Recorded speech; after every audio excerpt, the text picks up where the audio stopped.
Hello, traders! Welcome back to our channel. In today's video, we're diving into the least squares moving average, a powerful tool for predicting price trends in the financial markets. We'll cover everything from setting it up in TradingView to interpreting its signals, and even combining it with other indicators for the best results. Let's get started. What is the least squares moving average?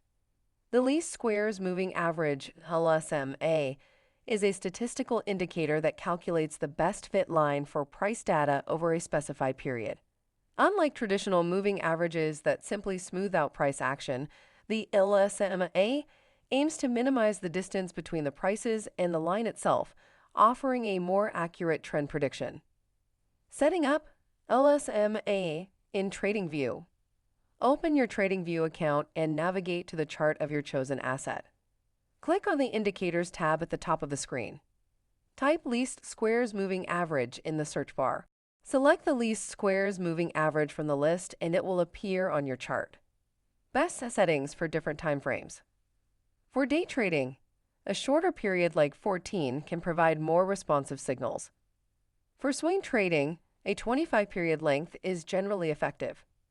For long-term trading, consider using a 50-period length to smooth out the noise and focus on major trends. Interpreting buy and sell signals. Buy signal occurs when the price crosses above the LSMA. It indicates a potential uptrend. Sell signal occurs when the price crosses below the LSMA. It suggests a potential downtrend. Additionally, the slope of the LSMA line itself can be telling. A rising LSMA indicates an upward trend. A falling LSMA signals a downward trend. Combining LSMA with other indicators. To enhance the reliability of the LSMA, combine it with other indicators. For example, using it with the Relative Strength Index, RSI, can help confirm signals. When the LSMA signals a buy, price crosses above, check if the RSI is above 50 to confirm bullish momentum.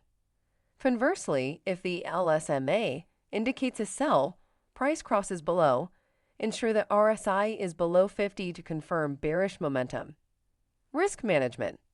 While the LSMA is a powerful tool, it's crucial to manage your risk effectively. Always use stop-loss orders to protect against unexpected market moves. For example, place a stop loss slightly below the recent low in an uptrend or just above the recent high in a downtrend. That's it for today's overview of the least squares moving average. If you found this video helpful, please hit the subscribe button and press the bell icon so you never miss an update. For a more in-depth info on this indicator, visit our website at brokercheck.co.za. Thanks for watching and happy trading.